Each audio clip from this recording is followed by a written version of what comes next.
कृषी विभाग अध्यक्ष महोदय, कृषी विभाग मागणी D3 बाब क्रमांक 42 पान क्रमांक 29। अध्यक्ष महोदय, लातूरचा जो व्हिडिओ तुम्ही बघितला, आम्ही बघितला, अख्ख्या महाराष्ट्रातले बघितला, अनेक लोकांनी मदत सुद्धा केली। बीजेपीचे काही पदाधिकारी तिथं गेले, शिंदे साहेबांच्या पक्षातले गेले, काही आमचे गेले, सगळ्यांनी मदत केली। एका शेतकऱ्याचा प्रश्न सुटला अध्यक्ष महोदय, पण का मराठी मीडियाली बिचारा त्या शेतकऱ्याचा मुद्दा अध्यक्ष महोदय त्या ठिकाणी मांडला, म्हणून कर्जमाफ त्या एका शेतकऱ्याचं झालं अध्यक्ष महोदय। मी मीडियाला विनंती करतो, करोडो शेतकरी आज या महाराष्ट्रातले जे अडचणीत आहेत ना, सगळ्या करोडो शेतकऱ्याची बातमी माहिती लावा, म्हणजे प्रत्येक व्यक्ती तिथं जाईल। सरकार नाही गेलं तरी कोणी ना कोणीतरी तिथे जाईल आणि बिचारा त्या शेतकऱ्याचा अध्यक्ष महोदय प्रश्न सुटेल। पण हे होणार आहे का? नाही होऊ शकत अध्यक्ष महोदय। हा प्रश्न जर सोडवायचा असेल, या प्रत्येक शेतकऱ्याचा प्रश्न सोडवायचा असेल, तो निर्णय सरकारलाच घ्यावा लागेल अध्यक्ष महोदय। आणि आम्ही म्हणत नाही की आम्ही अशीच मागणी करतोय की कर्जमाफी करा, असं सांगण्यात आलं होतं इलेक्शनच्या आधी। अनेक मोठ्या नेत्यांनी सांगितलं होतं की आम्ही शेतकऱ्याची कर्जमाफी करणार, म्हणजे करणार, कोरा कोरा कोरा। पण नाही ना अध्यक्ष महोदय, तसं काय झालं अध्यक्ष महोदय? दिवसाला तिथं 8 आत्महत्या शेतकरी करत आहे, आणि जर काही नेते असं म्हणत असतील योग्य वेळेस आम्ही तो निर्णय तिथं घेणार आहे, आणि 2029 जर योग्य वेळ असेल इलेक्शनच्या आधी, तर अध्यक्ष महोदय आजपासून 29 पर्यंत 15,000 शेतकरी आत्महत्या करतील। मग त्या 15,000 शेतकऱ्याला कोण जबाबदार आहे अध्यक्ष महोदय? मग सत्तेत असणारे लोकच जबाबदार आहे असं म्हणावं लागेल ना। मग आमचं एवढंच म्हणणं आहे की आपण वाट बघायची की 15,000 शेतकऱ्याला आत्महत्या करायची? अध्यक्ष महोदय, निर्णय आपल्याला आज घ्यावा लागेल। शेतकरी तिथं वाट बघत आहे अध्यक्ष महोदय। 25,000 कोटी रुपये आपल्याला लागणार आहेत। दुसऱ्या बाजूला आपण शक्ती मार्गासाठी 85,000 कोटी रुपये देणार आहे अध्यक्ष महोदय। आजचा शेतकरी हा मृत्यूच्या दरवाजात गेलेला आहे। मी तिन्ही मोठ्या नेत्यांना विनंती करतो की आज आपण निर्णय घेतला तर अनेक शेतकऱ्यांचे जीव वाचणार आहे, अनेक शेतकऱ्यांना मदत होणार आहे। अहो, रोड वगैरे नंतर बांधू, रोड आपल्या 3 वर्षांनी बांधता येईल, पण एखाद्या शेतकऱ्याने जर आत्महत्या केली, निर्णय घेतला नाही तर वेगळं काही झालं, तर त्याला कोण अध्यक्ष महोदय जबाबदार असणार आहे? त्यामुळे विकास तर झाला पाहिजे, पण तो 3-4 वर्षांनी अध्यक्ष महोदय नंतर होईल। पण आज आमच्या या शेतकऱ्याला 25,000 कोटी रुपयाची कर्जमाफी अध्यक्ष महोदय झाली पाहिजे, असं या सरकारला त्या ठिकाणी मी विनंती करतो। त्याच्याबरोबर कृषी सन्मान योजना अध्यक्ष महोदय 3,000 रुपये वाढवले जातील असं सरकार आल्यानंतर काही नेते बोलले होते अध्यक्ष महोदय। हे 3,000 रुपये तुम्ही वाढवले, 5,500 कोटी रुपये लागणार आहेत। तेवढी मदत जर शेतकऱ्याला तुम्ही आज देऊ शकला, जो आज शेतकरी अडचणीत आहे, नक्कीच त्याची मदत ही त्या शेतकऱ्याला अध्यक्ष महोदय होईल। भावांतर योजनेचं अध्यक्ष तसंच आहे, जर मार्केटच पडत असेल, त्यात तिथं ट्रम्प तात्या म्हणतायत की तिथं जे उत्पादन होतं ते भारतात आणायचं, आणि ते आपलं सरकार ऐकणार नाही असे आम्ही अपेक्षा करतो। पण चुकून ते ऐकलं गेलं आणि तिकडचं सोयाबीन आणि कपाशी जर आपल्याकडे आलं, तर अध्यक्ष महोदय जो रेट आत्ता मिळतो, जो परवडत नाही शेतकऱ्याला, त्याच्यापेक्षा रेट कितीतरी खाली जातील आणि आमचा शेतकरी भारतातला अडचणीत येईल अध्यक्ष महोदय। म्हणून भावांतर योजना आपल्याला आणण्याची जरूरत आहे। त्याच्यामध्ये सोयाबीन शेतकऱ्याला 4,000 कोटी लागतील, कापूस शेतकरीला 5,000 लागतील, कांदा शेतकऱ्याला 10,000 कोटी रुपये लागतील। टोटल 25,000 कोटी रुपये हे जर आपण प्रोव्हिजन करून ठेवलं, जेव्हा लागेल तेव्हा ते जर वापरलं, तर शेतकऱ्याला एक आत्मविश्वास राहील की मार्केट खाली आलं तरी आमचं सरकार आम्हाला अध्यक्ष महोदय त्या ठिकाणी मदत करते।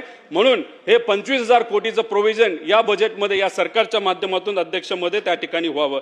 पीक विम्याच्या बाबतीत अध्यक्ष महोदय अनेक वेळा विषय मांडले, 3 वेळा तर याच सेशनमध्ये मी मांडले। जे 4 ट्रिगर काढण्यात आले, अहो माझ्या मतदारसंघामध्ये 10 कोटी गेल्या वेळेस विमा कंपनीकडनं मिळाले होते, आणि ते कुठल्या ट्रिगरच्या अंतर्गत मिळाले होते? लोकलाइज कॅलॅमिटी, म्हणजे त्या क्षेत्रामध्ये पाऊस झाला, त्यात नुकसान झालं, त्या शेतकऱ्याला अध्यक्ष महोदय तिथं मिळालं। पण आताच्या विमा कंपनीच्या पॉलिसीमध्ये तो ट्रिगरच नाही अध्यक्ष महोदय। तर गेल्या वेळेस जेव्हा आपण बघितलं होतं 3700 कोटी रुपये देण्यात आले होते, आणि त्यातला 78% पैसा हा या इतर ट्रिगरच्या बाबतीत दिला होता, म्हणजे जो ट्रिगर आज नाही। म्हणजे येत्या काळामध्ये, या पावसाच्या काळामध्ये आता काय झालं अध्यक्ष महोदय? पेरणी झाली, बऱ्याच ठिकाणी पाऊसच नाही। मग पाऊस नसेल तर तिथं नुकसान झालं तर या विमा कंपनी त्या शेतकऱ्याला मदत करणार नाहीत। जिथं अतिवृष्टी झाली तिथं शेतकऱ्याला मदत ही विमा कंपनीकडनं या नवीन रूल प्रमाणे अध्यक्ष महोदय मिळणार नाही। तर मग सरकारने त्या विमा कंपनीला टेबलवर आणा, चर्चा करा, आणि जे 4 ट्रिगर वगळण्यात आलेले आहेत त्या कंपनीकडनं अध्यक्ष महोदय ते परत एकदा आणा। पण कदाचित काही लोकांचा असा अभ्यास आहे की आपल्या राज्याचे 2,000 कोटी वाचतील आणि केंद्र सरकारचे 3,000 कोटी वाचतील।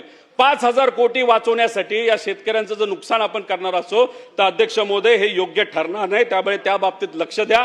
त्याच्याबरोबर अध्यक्ष महोदय GST भरपाईच्या बाबतीत अनेक जे सत्तेत पक्ष त्यांच्या जाहीरनाम्यामध्ये असं बोललं होतं की जीएसटीच्या मार्फत जो काय पैसा शेतकऱ्याकडनं घेतला जातो 50% आम्ही सरकार म्हणून त्या ठिकाणी माफ करू. अध्यक्ष महोदय, 14,000 कोटी रुपये हे जीएसटीच्या माध्यमातून या शेतकऱ्याच्या खिशातून पैसे सरकार घेत असतं. आता तो पैसा हे फक्त राज्य सरकारचं बोलतोय.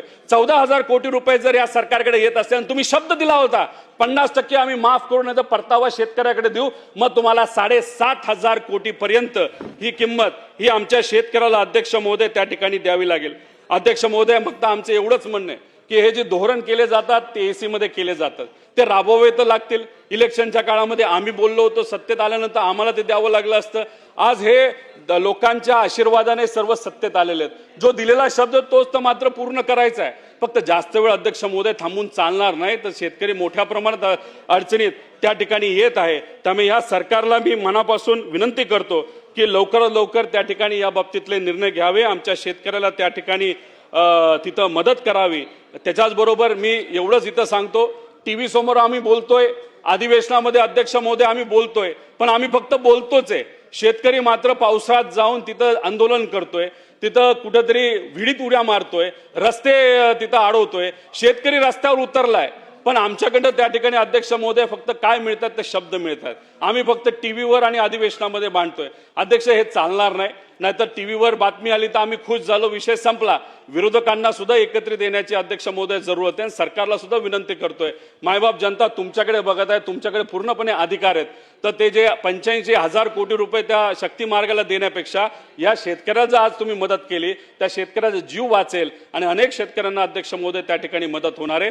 त्यामुळे मी या सरकारला पुनश्च एकदा या विनंती करतो की आपण आमच्या मागण्यांकडे लक्ष द्यावं आणि हे ज्या मागण्या आहेत त्या सर्व मागण्या सर्वसामान्य लोकांच्या आहेत आणि तुम्ही याच्याकडे लक्ष द्याल असा विश्वास या ठिकाणी व्यक्त करतो. आणि आज तुम्ही बोलण्याची संधी दिली त्यासाठी मी मनापासून आपले आभार आहेत. पण मी फक्त एकच विरोधी पक्षाला सुद्धा विनंती करतो की आज आपण सर्वजण मांडतच आहोत, कृषी हा विषय अतिशय महत्वाचा आहे, पण उद्यापासून कुठं ना कुठंतरी आपल्याला या शेतकऱ्याचा आवाज ताकदवान करण्याची जरूरत आहे आणि नक्कीच बाहेर आणि आत तो आवाज आपण सर्वजण ताकदवान करू. एवढंच या ठिकाणी सांगतो, आपले आभार व्यक्त करतो आणि शेतकऱ्याचा आवाज हा बुलंद झाला पाहिजे असा विश्वास या ठिकाणी व्यक्त करतो आणि थांबतो. जय हिंद, जय महाराष्ट्र, जय किसान.